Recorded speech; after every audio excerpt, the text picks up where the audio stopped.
Please, not one PB RC car in this magazine. So the 1987 car modeler magazine, this was one of the very first magazines I ever bought back in the 80s around for the RC cars, and I've been over this publication in a previous video when talking about the PB cars. But anyway, so you're with Jason. Thanks for choosing to stop in and check out the video today, and this one is going to be either a very long video or it's going to be the first in a many-part series, but I'm just going to see how far I can get through what I want to do in this video. So here in front of me here, I've got my Maxima to my right, and I've got my Mini Mustang. So this is a PB video, and the intention behind this video is taking this car right here completely apart. And it's a PB Maxima, which actually came from Keith over at RC Icons. Now,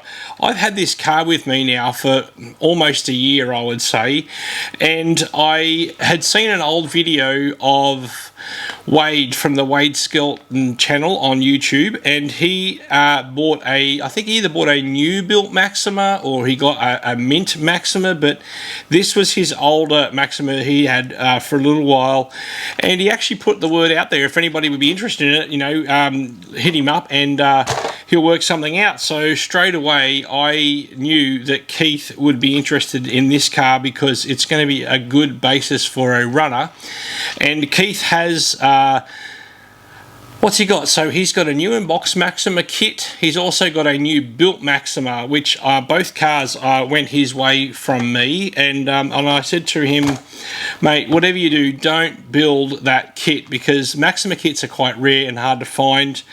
And then, of course, I brokered a deal where I actually chased up a seller here in Australia who had my old new built Maxima, and I got that over to Keith. So, and Keith's made videos about that, so if you want to go check out his channel, you'll find some stuff about PBs on his channel. He's become a bit of a fan of PB. Anyway, so I said, Keith, we've got to find you one you can run. So you've got a new in box, you've got a new built, but you haven't got something you can run. So the ambition is to pull this car completely down and do many of the same things that I've done on my track car to this car, and get it back to Keith in America so he can actually wheel this car around his racetrack that he has on his own property.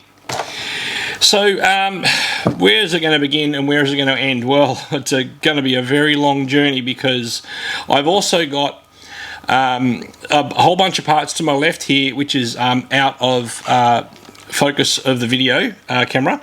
But the intention is to actually build a Mini Mustang, a PB Maxima, and a PB Ace, all in the same video. So I wanted to demonstrate all the modifications that I've done to my own cars and share that with the viewing audience. Maybe there's some things you might like to learn about some of the tips and tricks that I've done over the years with my cars.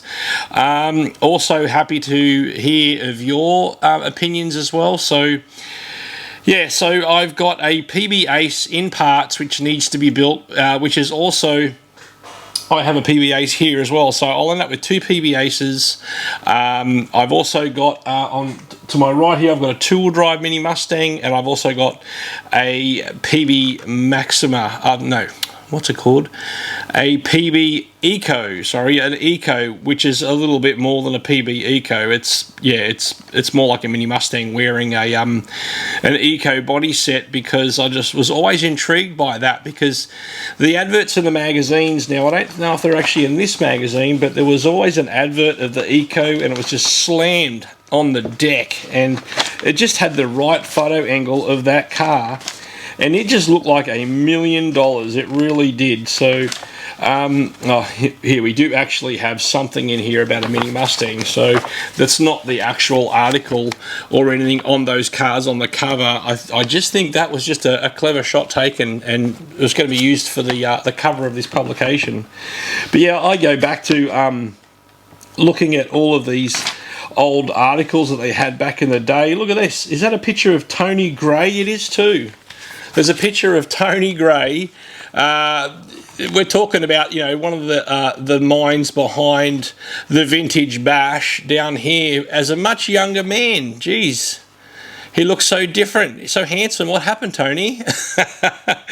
So yeah, that is Tony Gray, and in this photo, he actually won the concourse because he's always done this amazing artwork on the Lexan bodies and the wings of these cars, and he's got an Ultima here, and he's got a really cool image that he's actually created on the wing. So it's all hand drawn. I dare say it's all on the inside of the Lexan. He's very clever about the way he does it. So anyway, back to the topic at hand. So this is the Maxima that came from Wade Skelton. Here you are, Wade. It is seeing the light of day.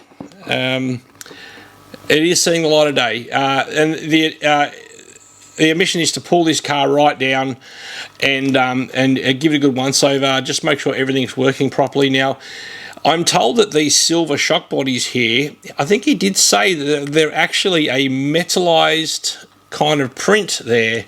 So yeah, they're not actually silver painted plastic, but they're some sort of a 3D printed, but they're actually got some sort of metal filings in it, I think. So I've never seen that before, so I'm interested to pull it down and have a look at it. Now, I do have a whole bunch of spare bits and pieces over on my left-hand side here.